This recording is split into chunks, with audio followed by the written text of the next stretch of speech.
क्या आपने कभी महसूस किया है वो जलन, वो आग जो आपके अंदर धड़कती है मगर आप समाज के डर से दबा देते हैं?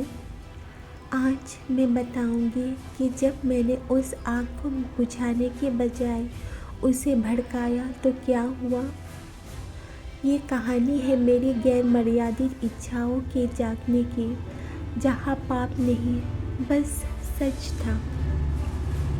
मैं साक्षी, एक आम शादीशुदा औरत, घर परिवार सुख चैन सब था, लेकिन रातों में जब पति सो जाते मेरा दिल एक अधूरे सपने की तरह तड़पता। 5 साल की शादी में उन्होंने कभी नहीं पूछा तुम क्या चाहती हो। वो अच्छे पति थे मगर उनकी अच्छाई में मेरी औरत मर रही थी। गर्मी की एक रात पसीना सूखता नहीं था। बिस्तर पर करवटें बदलते हुए मैंने फेसबुक खोला और तभी उसका नाम आया, सोनू।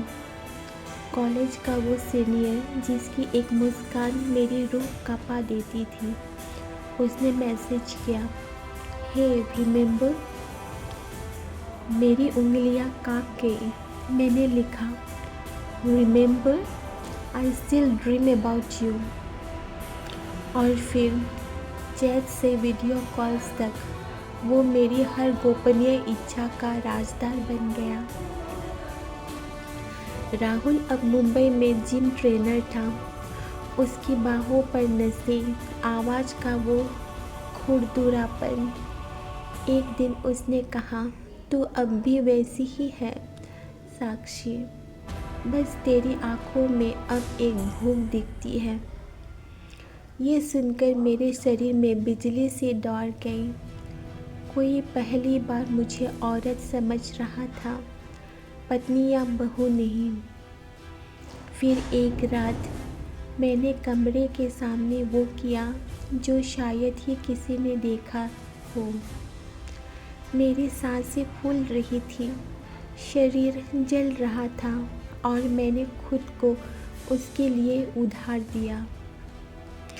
उस पल मैंने जाना, मैं सिर्फ किसी की बीवी नहीं, मैं आग हूँ। जब उसने कहा, मैं दिल्ली आ रहा हूँ तुझसे मिलने, मेरे पैरों तले ज़मीन खिसक गई। पति से झूठ बोला, दोस्त की बर्थडे पार्टी है, रात को आऊँगी। मैंने पहनी काली ट्रांसपेरेंट लेस ब्रा, लिपस्टिक का वो लाल रंग जो ख्वाहिशों जैसा था। कमरे में जब उसने मुझे देखा, उसकी नज़रें मेरे शरीर को नोच रही थी। उसने मेरी कमर पकड़ी और कानों में गर्माहट भरते हुए कहा, आज कोई रोक टोक नहीं, बस तू और मैं। और फिर मैंने न सिर्फ कपड़े बल्कि वो सारे नैतिक बंधन उतार फेंके। उस रात बिस्तर की हर सिलवट हमारे पसीने और आहों से भीग गई। वो मुझे छू रहा था जैसे कोई कलाकार अपनी बेहतरीन कृति को महसूस करता है। सुबह की धूप जब मेरी नंगी पीठ पर आकर गिरी, सोनू सो रहा था। मेरे मन में सवाल थे, क्या मैं पापिन हूँ या बस वो औरत जिसे जीने का हक मिला।